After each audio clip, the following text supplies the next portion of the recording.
Good day students. बहुत से students को एक्चुअली डाउट रहता है कि ये स्पीकिंग में क्या कहने से नंबर कटेंगे और क्या कहने से नंबर लगेंगे। कुछ कहते हैं वोकेबलरी से नंबर बढ़ेंगे, या कोई कहता है कि हम इंटरनेट से पढ़ा हुआ आंसर बोल देते हैं तो वो बेटर रहेगा।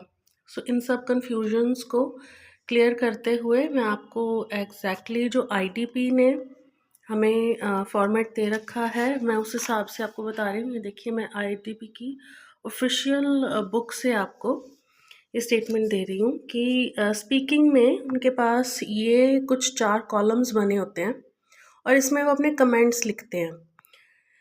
स्पीकिंग सुनते वक्त अगर आप बीच में अटक रहे हों तो वो यहाँ फ्लुएंसी वाले में लिख देंगे कि the candidate was not fluent.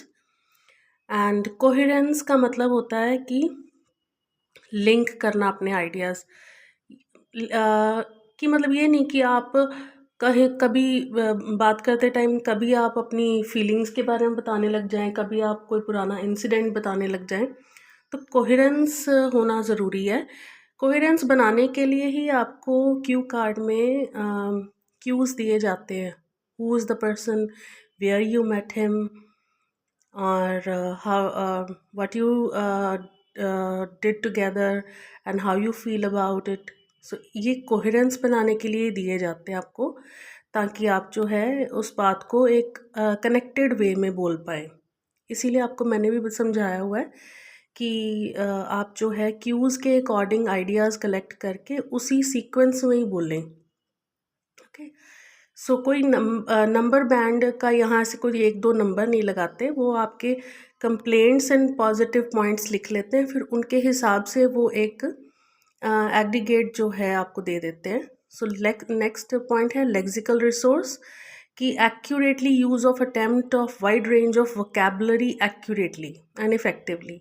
हाँ, ये बहुत ज़रूरी। देखिए, कई बार आप को लगता है कि जैसे कुछ वर्ड्स की मीनिंग सेम है और मैं वही कहना चाहता हूँ, आप वो लगा देते हैं, लेकिन कुछ वर्ड प्रॉपरली जो है वही यूज़ होते हैं। जैसे कि फॉर एग्ज़ाम्पल मैं एक स्टूडेंट यूज़ किया करती थी कि फॉर द जैसे एक अभी मुझे एग्जैक्टली याद नहीं आ रहा।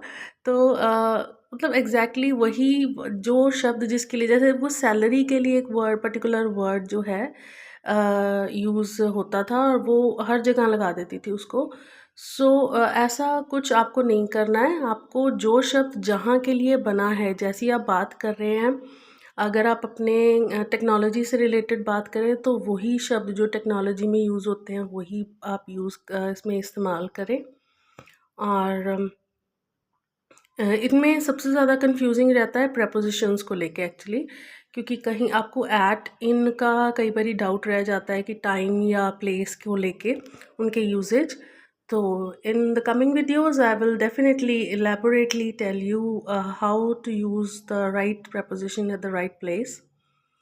थर्ड उनका कॉलम आ जाता है ग्रामेटिक रेंज एंड एक्यूरेसी, कि आपने ग्रामेटिकल स्ट्रक्चर्स जैसे फ्रेजेस हो गया, क्लॉजेस हो गया, वो कितने अच्छे तरह से यूज़ किए, इडियम्स कितने अच्छे तरह से यूज़ किए और एक्यूरेटली यूज़ किए, कि जहाँ वो बात कही जानी चाहिए थी वहाँ आपने यूज़ की। जैसे देखिए, ईडियम है, ईडियम से आप अपनी क्यू कार्ड की स्टार्टिंग कर सकते हैं, ईडियम से आप अपने क्यू कार्ड को कंक्लूड कर सकते हैं। तो आप कभी, जैसे वो पार्ट 3 के ओपिनियन वाले क्वेश्चंस हैं, उनमें कभी ओपिनियन पूछा होता है तो उनमें भी एक आधी बार आप इडियम जो है डाल सकते हैं और इंटरेस्टिंग बन जाएगा उससे आंसर आपका। प्रोनंसिएशन, हाँ जी, इससे रिलेटेड मुझे एक बहुत प्रॉब्लम्स फेस करनी पड़ती है कि बच्चे ऑल को आल कहते हैं, also, always. It's not always, it's also, मुंह को रोल करके, राइट, ऑ से बनेगा। तो ऑल्सो, ऑलवेज, तो इस तरह की प्रोनाउंसिएशन देखिए, उनको वही समझ आएगा जो उनकी एक्सेंट में बोला जाता है। अब हम जो है, हमें पंजाब हिंदी के जो वर्ड्स हैं हिंदी की टोन में ही समझ आते हैं ना। तो इसी तरह देखिए, अब यहाँ पे एक मैं आपको डिफरेंस बता दूँ। अगर आप के सामने कोई इंडियन इन्विजिलेटर है स्पीकिंग में, तो आप दिल्ली कह सकते हैं। अगर आपके सामने कोई फॉरेनर इन्विजिलेटर है, तो you should pronounce it as Delhi. वो क्यों? क्योंकि उनको उनकी एक्सेंट में कहा हुआ आपकी भाषा का ही वर्ड तो समझ आ जाएगा, ठीक है, लेकिन हिंदी एक्सेंट में या हिंदी टोन में कहा हुआ वर्ड उनको नहीं समझ आएगा। तो इसलिए आप थोड़ा सा इस चीज़ का ध्यान रखें। प्रोनाउंसिएशन को लेके अगर प्रॉब्लम है, हम भी प्रैक्टिस इन वीडियोस में कर लेंगे।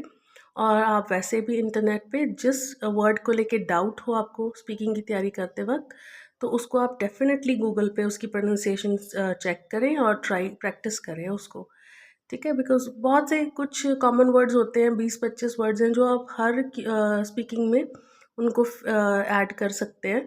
सो we'll be practicing on pronunciation also.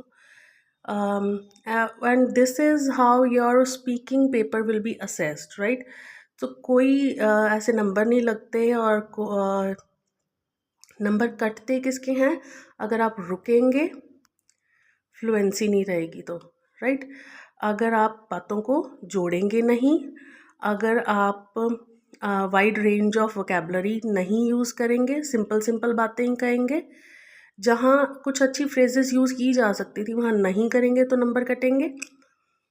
और स्ट्रक्चर्स अच्छे से यूज़ नहीं करेंगे, स्ट्रक्चर्स में आपके कॉम्प्लेक्स और कंपाउंड सेंटेंसेस आ जाते हैं, वो आपके पार्ट 3 में आपको बहुत ऑलमोस्ट ज़रूरी है, बिकॉज वो लंबे आंसर्स होते हैं। सो प्रोनाउंसिएशन के नंबर कटेंगे। तो हमको ये चारों गलतियाँ नहीं करनी, हमें ये चारों चीज़ जो क्राइटेरियाज हैं उनको समझ के उनमें बेस्ट करना है, right. So I hope you get a little clarity about speaking. For any doubts, please leave a comment and like, subscribe and share my channel.